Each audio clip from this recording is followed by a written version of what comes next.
नमस्कार। मैं हूं आचार्य दिव्यान पटेल। आप सभी का वैदिक वास्तु परिवार में स्वागत करता हूं। दोस्तों, आज हम बात करेंगे सर्वतोभद्र चक्र की। मैं कोशिश करूंगा कि सर्वतोभद्र चक्र के माध्यम से आने वाला जो वर्ष है, विक्रम संवत 2082, भारत देश के लिए कैसा रहेगा, जो चैत्र मास से शुरू होता है, प्रतिपदा से। तो इसके माध्यम से हम किसी भी राज्य या व्यक्ति विशेष के लिए वार्षिक फल का कथन भी हम कर सकते हैं। तो मैं आपको समझाने की या बताने की कोशिश करूंगा कि सर्वतोभद्र चक्र के माध्यम से हम किस तरह से आने वाला वर्ष जो है वो उसका फल कथन हम कर सकते हैं। तो विक्रम संवत 2082 की शुरुआत जो है 30 मार्च 2025 से होती है। तो उसकी हमें कुंडली बनाना है, उस समय की, जब से वर्ष शुरू होता है चैत्र मास के प्रतिपदा से, उस दिन की हमें कुंडली बनाएंगे। फिर पूरा एक साल हम देखेंगे कि आने वाला साल सर्वतोभद्र चक्र के अनुसार कैसा रहेगा, उसे हम समझने की कोशिश करेंगे। तो मैं आपके सामने शेयर करता हूं कुंडली भारतवर्ष की। तो ये देखिए, यहाँ लिखा है वर्षफल 2082 इंडिया। ये भारतवर्ष की हमारी चैत्र मास की कुंडली है। तो ये बन गया राशि चार्ट, जिसे हम लग्न चार्ट कहते हैं। ये इस तरह से बनेगा, ये आप देखिए। तो यहाँ मीन लग्न की कुंडली है। देखिए, 9 ग्रह है, 9 में से 6 लग्न में बैठे हुए हैं। आप खुद देखिए, मीन लग्न की कुंडली है और लग्नेश है गुरु। लग्न यानी भारत देश। जैसे हम किसी जातक की कुंडली बनाते हैं तो लग्न यानी स्वयं होता है वो व्यक्ति। तो यहाँ लग्न यानी भारत देश तथा लग्नेश यानी देश का मुखिया, जो ग्रह प्रधान होता है। तो लग्नेश गुरु होने की वजह से देश का मुखिया समभाव दृष्टि वाला होगा, गुरु की दृष्टि वाला होगा। यानी सबका साथ, सबका विकास का जो नारा है, किसी से मतभेद नहीं। तो इस तरह से लग्नेश गुरु है। और आगे हम देखेंगे इस कुंडली में छठे भाव से, इस कुंडली में छठे भाव से जो सेवा का भाव है, देश की सेवाएं या मिलिट्री है, मेडिकल सेवाएं हैं, रोग महामारी और दुश्मन भी इसी भाव से देखा जाता है ना। और जनमानस को भी हम छठे भाव से देखते हैं। और दूसरा भाव जो हमारा है वो हमारे सेविंग का है, बचत का है। हाँ, जिसका स्वामी जो है, देखिए मेष राशि है यहाँ, तो जिसका स्वामी मंगल है, ये आप देखिए। तो इस कुंडली में आप देखोगे, इसमें ये जो 7वां भाव है, ये जो है वो वैश्विक संबंध को दर्शाता है। वैदिक ज्योतिष जो है उसमें ये, वेदनीय ज्योतिष में 7वें भाव से हम वैश्विक संबंध को देखते हैं। हमारे जो रिश्ते हैं, हमारे जो संबंध है बाकी और विश्व से कैसे रहेंगे और देशों से, ये भाग दर्शाता है, 7वां भाव दर्शाता है। अभी देखिए, इसमें केतु विराजमान है और लग्न पे दृष्टि भी है उसके, और लग्न में जो बैठे हैं ग्रह उसके ऊपर भी ये सारी दृष्टियां हैं इनकी। ये मैं आपको अभी सामान्य बात बता रहा हूं, जो बेसिक जो है ज्योतिष के, उसकी हम बात कर रहे हैं। तो केतु की दृष्टि यहाँ है और इन सब की दृष्टि 7वें भाव पे है। इसमें राहु भी है, शनि भी है, सूर्य भी है। ये 3 क्रूर ग्रह हो गए, चौथा क्रूर तो बैठा ही है यहाँ। और साथ में रेट्रो जो है, विनस भी है और मरकरी भी है, दोनों वक्री है। तो अभी इसका अर्थ क्या हुआ? इसका अर्थ ये हुआ कि आने वाला जो समय है उसमें हमारे वैश्विक संबंध जो है, कुछ देश के साथ खराब भी होंगे, कुछ देश के साथ, कुछ के साथ अच्छे भी रहेंगे। मगर यहाँ देखिए आप, ये गुरु है, गुरु की 5वीं दृष्टि जो है 7वें भाव पे भी है, केतु पे भी है। तो इसका अर्थ ये हुआ, रिश्ते बिगड़ेंगे तो ठीक है, मगर धीरे धीरे धीरे जो रिश्ते बिगड़े हैं वो वापस ठीक भी हो जाएंगे, क्योंकि गुरु की 5वीं दृष्टि 7वें भाव पे भी है और यहाँ केतु पे भी है। इसलिए कुछ समय आएगा, कुछ रिश्ते बिगड़ेंगे भी और किन के साथ सुधरेंगे भी, मगर जो बिगड़े हैं वो भी समय के साथ साथ धीरे धीरे वो ठीक भी हो जाएंगे, क्योंकि गुरु की दृष्टि है यहाँ पे। तो ये बात हमें ध्यान रखना है। अभी इसे हम सर्वतोभद्र चक्र से कैसे देखेंगे, उसे हम समझने की कोशिश करेंगे। तो वर्ष प्रवेश के समय सर्वतोभद्र चक्र की स्थिति क्या है उसे हम देखते हैं। सर्वतोभद्र चक्र में पहले हमें उसे समझने के लिए उसके पंचशलक को हमें समझना होगा। जैसे एक मानवीय देह होता है वो पंच तत्वों से बना है, उसी तरह सर्वतोभद्र चक्र जो है वो उसके भी 5 अंग है। जैसे उसकी जन्म राशि होती है, ये एक हो गया। फिर जन्म नक्षत्र दूसरा हो गया। तीसरा हो गया तिथि, उस दिन की तिथि क्या है, जिस दिन की शुरुआत हुई। जैसे हमारे लग्न राशि होती है तो उसमें तिथि होती है ना, राशि होती है, जन्म राशि होती है, फिर नाम का अक्षर होता है। तो यहाँ हमें नक्षत्र के अनुसार उसके नाम भी देखना है, फिर उसका स्वर भी देखना है। तो ये 5 अंग है उसके, अक्षर, स्वर, तिथि, राशि और नक्षत्र। इससे सरलता से समझा सकता है और हम सरलता से उसे समझ भी सकते हैं। तो सर्वतोभद्र चक्र जानने के लिए हमें पंचक को जानना अति आवश्यक है और सहजता से उसे समझा जा भी सकता है उसे। तो आगे हम अब बात करते हैं चक्र जो है उसका जो 5 अंग है, इसके साथ ये जो ग्रह जो है, 9 ग्रह किस तरह से शुभ अशुभ संबंध बनाते हैं उसे हम अभी देखेंगे। अभी मैं आपको यहाँ देखिए सर्वतोभद्र चक्र, यहाँ ये चक्र में भी आप क्लिक करोगे तो भी ये होगा, या फिर यहाँ डायरेक्टली दिया हुआ है, देखिए यहाँ एस भी लिखा हुआ है सर्वतोभद्र चक्र, इसके ऊपर आप क्लिक करें तो उस समय का सर्वतोभद्र चक्र आपको जगन्नाथ होरा में इस तरह से मिल जाएगा। बाकी बहुत सारे सॉफ्टवेयर हैं मार्केट में अवेलेबल, मगर ये फ्री वाला सॉफ्टवेयर है, इस पे भी आप इसे देख सकते हैं। हाँ, इसमें फर्क ये है कि यहाँ पे उत्तर दिशा बताई गई है यहाँ पे, और जनरली जो सामान्य दूसरे और जो वेबसाइट्स है उसमें यहाँ पूर्व दिशा बताई जाती है, मगर यहाँ इस सॉफ्टवेयर में यहाँ उत्तर है और यहाँ पे पूर्व दिशा है। बाकी डिटेल यहाँ दी हुई देखिए, जन्म नक्षत्र कौन सा है, ये देखिए जन्म नक्षत्र रेवती है। यहाँ पे पंचशलक में भी आप देखें तो जन्म नक्षत्र पहला आ गया रेवती, और जो राशि है वो मीन राशि आती है, और अक्षर जो आता है वो च आता है। उस समय आप देखोगे ना नक्षत्र के अनुसार च अक्षर आता है, और उसका जो स्वर आता है वो ओ आता है। ये देखिए जैसे ओ है ना, यहाँ ओ आता है। राशि आती है वो मीन राशि आती है, और उसका जो इसमें पंचशलक में इस तरह से ये जो दिए हुए हैं ना, ये सारा यहाँ पे देखिए, ये सारे नक्षत्र यहाँ दिए हुए हैं इस तरह से। कृतिका से स्टार्ट हुए, 7 इधर है, 7 ये सारे नक्षत्र हैं यहाँ पे। ये तिथियां हैं, रिक्ता नंदा, ये तिथियां हैं, इस तरह से बैठाई हुई है।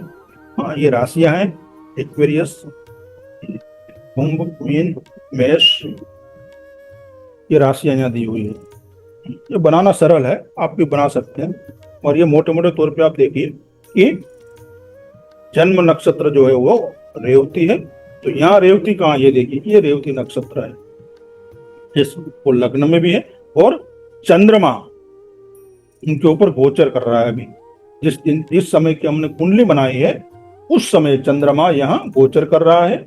ये सब प्लानेट की दिशाएं बताई हुई है, किस नक्षत्र में कौन सा प्लानेट बैठा हुआ है वो यहाँ बताया हुआ है।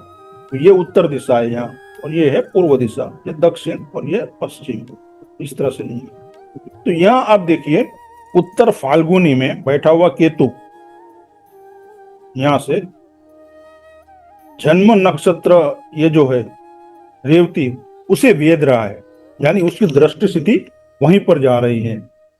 वेद जो होता है सर्वतोभद्र चक्र में, वो जो पापी ग्रह होता है वो कष्टकारक होता है, और जो शुभ ग्रह होते हैं उसके रिजल्ट शुभ होते हैं। जो पापी ग्रह होते हैं उसके रिजल्ट नेगेटिव होते हैं, यानी अशुभ होते हैं। तो यहाँ आप देखिए ये जो केतु है यहां से उत्तर फाल्गुनी से सीधा रेवती को यानी नक्षत्रों को वेद रहा है, और लग्न भी यहाँ है देखिए, और लग्न को भी वेद रहा है, जो बहुत ही अशुभ परिस्थिति है, कष्टकारक परिस्थिति ये हो सकती है।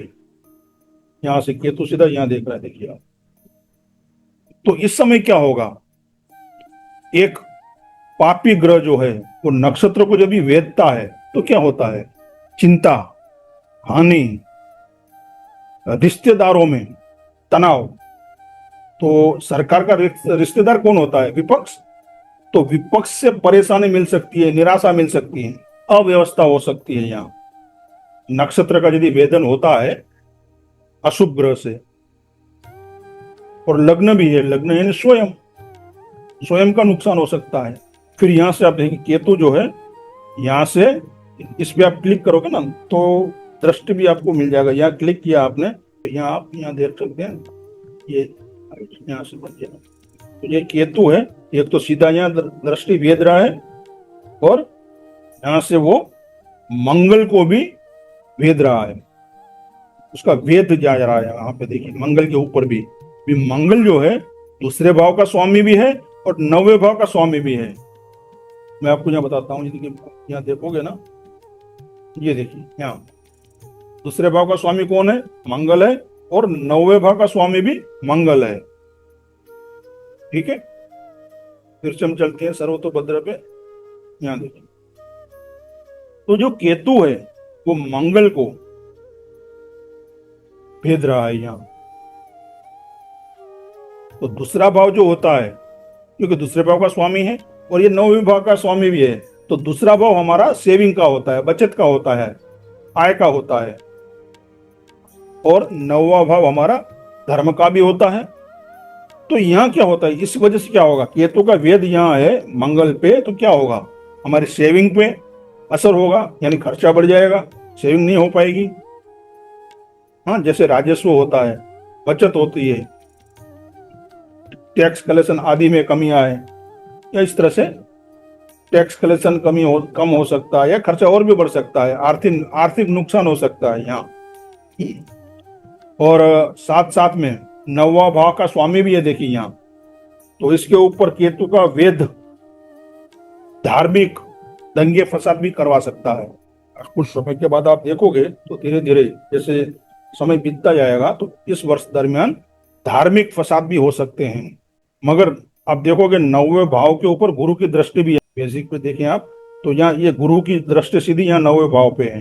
हाँ, तो धीरे धीरे वो सब परिस्थिति जो है, परिस्थिति वो धीरे धीरे ठीक होती जाएगी। मगर ये दंगे होना तय है, दंगे होंगे ये केतु की वेद के कारण। तो आप इस तरह से यहां भी देखिए, ये जो है राहु और शनि, उसकी हिट भी देखिए आप, उसका वेद भी देखिए। ये शनि और राहु की युति है यहाँ, और ये सीधा यहां से देखिए, यहाँ वेद आ रहा है मंगल पे भी, इसका भी। तो पूर्व भाद्रपद में बैठा शनि और राहु दोनों अलग अलग दृष्टियां वेद डाल रहे हैं यहाँ। और मंगल जो है वो सेना का कारक भी है ना, हमारी फौज भी है ना, पुलिस फौज। तो इस पे भी खर्चा बढ़ सकता है। फौज के ऊपर खर्चा करें तो जाएगा तो हमारी सेविंग से ही ना, ये भी खर्चा बढ़ सकता है किसी कारणवश। तो ये भी एक वजह हो सकती है खर्चे की। हाँ, और राहु को विदेश भी माना जाता है। हम फॉरेन कंट्री को देखते हैं तो राहु से भी देखते हैं ना। यानी इसका अर्थ यह हुआ कि विदेशी ताकतों जो होती हैं वो मार्स पर, यानी मिलिट्री फोर्स पर, फोर्स यानी हम ही हो गया, देश ही हो गया, उस पर वो हमला कर सकती है। यानी कोई ऐसी घटना घटित होगी जो प्रजा के ऊपर या मिलिट्री के ऊपर हिट होगा। वो यहाँ देखिए राहु है ना, तो विदेशी ताकत इन पर हिट करेगी, यानी आक्रमण करेगी। जो हम पहलगाम का जो हमला हुआ था तो विदेशी ताकत ही थी ना, वो एक्चुअली हम पर ही हमला था ना। हम यानी कौन, हमारी मिलिट्री है ना, उस पर हमला ही था ना सीधा। और साथ में शनि, ये देखिए यहाँ शनि यानी आम जनता भी इसे हम देखते हैं। तो शनि और इसकी युति है, इसका मतलब क्या हुआ कि हमारी जो आम जनता है उसमें से कुछ लोग इसके साथ मिले हुए, यानी विदेशी ताकतों के साथ मिले हुए हैं। तब जाके उनकी मदद से उन्होंने यहां पे अटैक किया, हम पर अटैक किया है। ये दर्शाता है। और आप देखोगे शनि जो है, यहाँ देखिए आप, फिर यहाँ आइए, फिर शनि जो 12वें, देखिए 12वें भाव का स्वामी है शनि, तो 12वां भाव विदेश का होता है। तो इस वजह से विदेशी ताकतों से यहाँ भेद होता है, तो ये घटनाएं घटित होंगी। तो ये आप देखिए, एक तो ये हो गया इस तरह से, इस वजह से पहलगाम घटना भी घटित हुई। और उसके बाद जो मिलिट्री ऊपर जो खर्चे होंगे, तो सेविंग भी हमारी उसी में से जाएगा ना, सेविंग में से ही तो पैसा जाएगा, खर्चा करना मिलिट्री के ऊपर। फिर हम पर हमला हुआ, विदेशी ताकतें डायरेक्ट तो आती नहीं है, कुछ लोगों का सपोर्ट तो होता है, लोकल लोग, उसकी वजह से ऐसी घटनाएं घटित होंगी। और ये सब क्यों हुआ, कहते हैं ना भैया, क्या हमारे मिलिट्री को पता नहीं था पहलगाम हमला हुआ, तो क्या हमारे गुप्तचर को पता नहीं था, क्या वो सो रहे थे, ऐसे भी प्रश्न करने वाले करते हैं। तो इसका अर्थ क्या हुआ, इसका अर्थ ये है कि उत्तर दिशा, ये देखिए उत्तर दिशा है, वो दिशा अस्त थी। अस्त यानी सर्वतोभद्र चक्र में अस्त का भी बहुत बड़ा महत्व है। और जिस दिशा में सूर्य गोचर कर रहा होता है, वो दिशा 3 माह के लिए अस्त रहती है।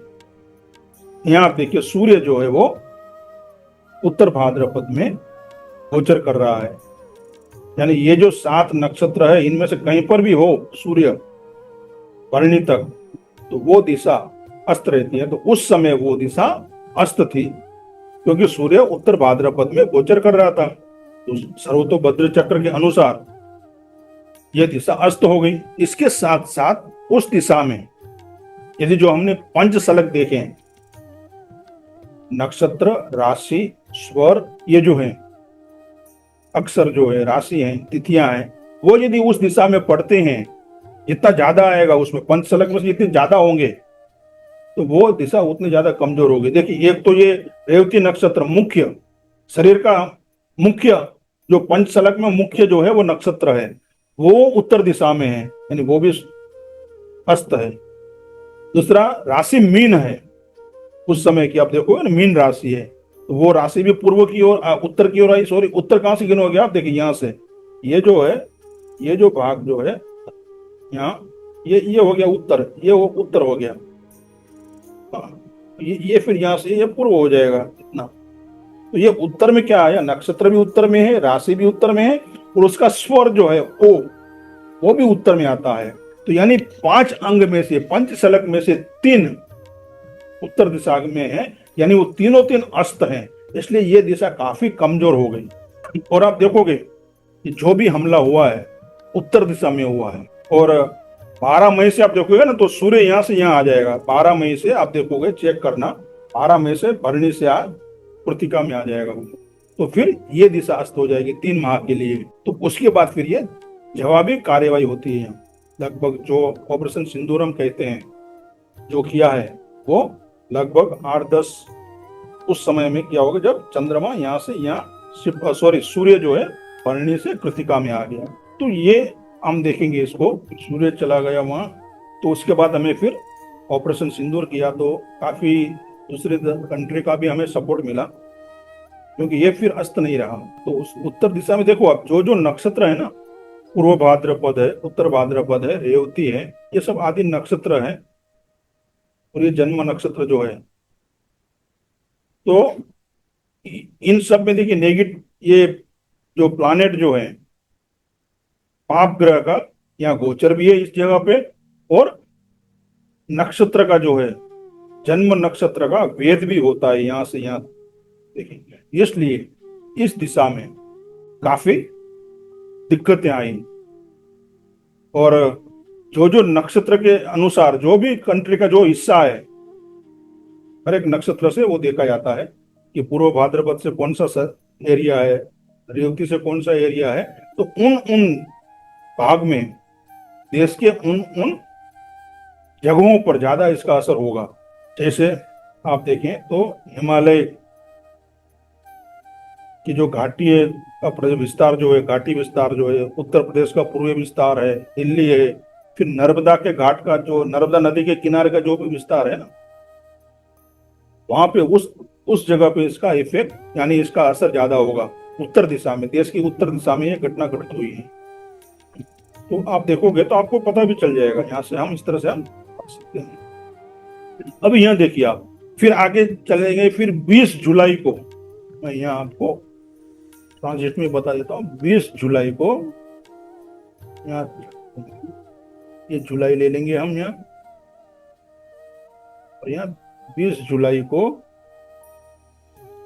2025 को ट्रांजिट किया हमने, आ गया। फिर उसका हम सर्वोत्तपत्र देखेंगे। यहाँ देखिए 20 जुलाई को सूर्य जब पुष्य नक्षत्र में आता है, देखिए ये पुनर्वसु है, ये पुष्य है। अभी हम यहाँ सूर्य को देखेंगे, सूर्य कहाँ कहाँ वेद कर रहा है, यहाँ देखिए। अभी आप देखिए यहाँ तो सूर्य जो है यहाँ से वेद करता है, एक तो मंगल को, यहाँ देखिए यहाँ से मंगल को वेद करता है वो। दूसरा यहाँ से देखिए ये को यानी स्वर को भी वेद देता है, और राशि मीन राशि को, वाइसिस को वेदता है। यानी ये 2 वेद हो गए यहाँ उस समय में। तो उस समय में आप देखिए कि देश के अंदर हर तरह से बाधा, अशुभ घटनाएं, धन का व्यय, चोरी, इस तरह की कई घटनाएं घटित होंगी। काफी आर्थिक नुकसान भी होगा यहाँ, और धार्मिक भावनाएं भी भड़केंगी उस समय, क्योंकि मंगल जो है वो मिलिट्री के साथ साथ 9वें भाव का स्वामी भी है, दूसरे भाव का स्वामी भी है, तो नुकसान भी होगा। तो इस तरह से ये घटनाएं घटित, इस तरह से हम वेद को भी देख सकते हैं। फिर आगे आप देखिए 21 जुलाई को हम जो आगे चलेंगे, 21 जुलाई, फिर ये 21 जुलाई को ये निकल जाएगा। उसकी जुलाई में देखिए ये जो केतु का वेद तो अभी भी यहाँ है ही, इसकी वजह से ये परिस्थिति खराब है ही। उसके बाद में अब यदि केतु यहाँ से उत्तर भाद्रपद से निकल के यदि पूर्व भाद्रपद में आएगा तो ये परिस्थिति थोड़ी शांत हो जाएगी। तो ये हम देखते हैं कि 21 जुलाई को हम देखते हैं, आगे लेके आके सर्वोत्तभद्र में जाएंगे। तो यहाँ देखिए जो केतु है, देखिए केतु यहाँ से यहाँ आ गया, उत्तर भाद्रपद से पूर्व भाद्रपद में आ गया केतु, यहाँ देखिए। तो ये जो वेद था ये खत्म हो गया। उसके बाद में परिस्थिति थोड़ी थोड़ी ठीक होगी, मगर इस वर्ष के अंत तक विदेशी ताकतें जो हैं वो परोक्ष तरीके से सरकार को बदनाम करने या गिराने की हमेशा कोशिश करती रहेगी। 30 मार्च 2026 तक परिस्थितियां, तो दोस्तों इस तरह से हम सर्वतोभद्र चक्र के माध्यम से मोटे मोटे तौर पे, मैं भी डीप में नहीं गया, मोटे मोटे तौर पे हम एनालिसिस भी कर सकते हैं और देख भी सकते हैं कि परिस्थितियां अब तक क्या घटना घटित हुई है, और आने वाला समय भी 30 मार्च 2026 तक भी। तो धीरे धीरे एंड रिजल्ट वो है कि जो रिश्ते हमारे खराब हुए थे वो धीरे धीरे अच्छे भी होंगे, मगर इस साल के अंत तक ये जो प्रोपेगेंडा चल रहा है विदेशी ताकतों का वो चालू रहेगा। तो दोस्तों मैंने बस सर्वतोभद्र चक्र के माध्यम से हमारा ये वर्ष जो है भारत वर्ष का ऐसा जाएगा, उसे सर्वतोभद्र चक्र के माध्यम से समझाने की मैंने आपको कोशिश की है। जो मैं जानता हूँ उतना डीप में नहीं गया हूँ, और बहुत डीप में हम जा सकते हैं, और डीप में नहीं गया हूँ। तो इसके माध्यम से हम किसी देश, राज्य, शहर या व्यक्ति विशेष का भविष्य कथन भी हम कर सकते हैं, चाहे 1 दिन का हो, 1 महीने का हो, 1 साल का हो, हम कर सकते हैं। आज के लिए बस इतना ही, फिर मिलेंगे अगले टॉपिक, नए टॉपिक के साथ।